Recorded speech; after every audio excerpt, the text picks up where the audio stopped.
নমস্কার সবাইকে, ঝুমার ঘরকন্নাতে নতুন একটা ভিডিওতে স্বাগত জানাই। তো আমার আজকের রেসিপি সরষে কাতলা।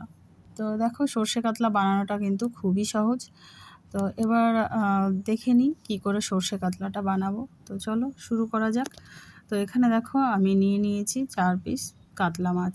তো কাতলা মাছগুলোকে আমি খুব ভালো করে কিন্তু আগে জলে কয়েকবার ধুয়ে নিয়েছি।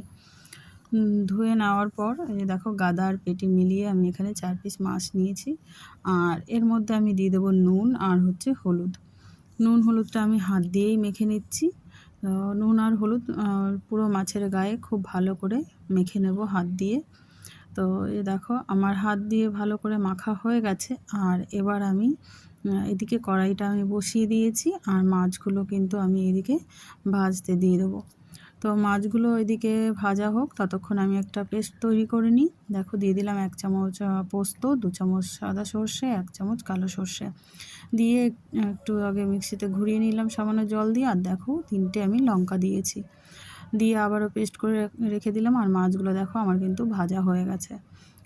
আমি একটু লালচে করে ভেজে নিয়েছি, খুব বেশি কড়া করে ভাজিনি, কিন্তু ভাজলে মাছটা পরে শক্ত হয়ে যাবে, ভালো লাগবে না খেতে।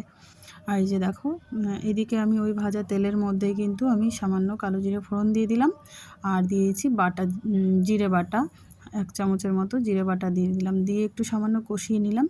আর পোস্ত সর্ষে বাটাটা আমি জলে গুলে দিয়ে দিলাম, দিয়ে একটুখানি নুন হলুদ দিয়ে কষিয়ে নিয়েছি। আর দেখো, আমার ঝোলটা কিন্তু এবার ফুটে উঠেছে।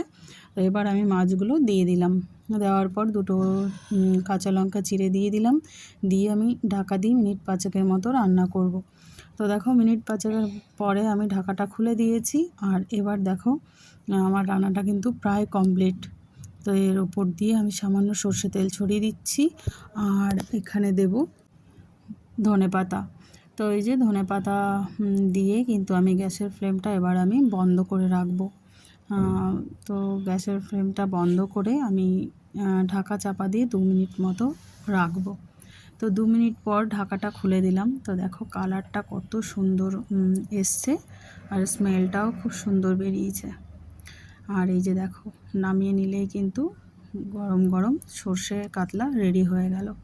তো তোমাদের রেসিপিটা কেমন লাগলো অবশ্যই তোমরা একবার ট্রাই করো বাড়িতে। আর ভালো লাগলে লাইক করো, কমেন্ট করো, একটা শেয়ার করো, আর চ্যানেলটিকে সাবস্ক্রাইব করে আমার পাশে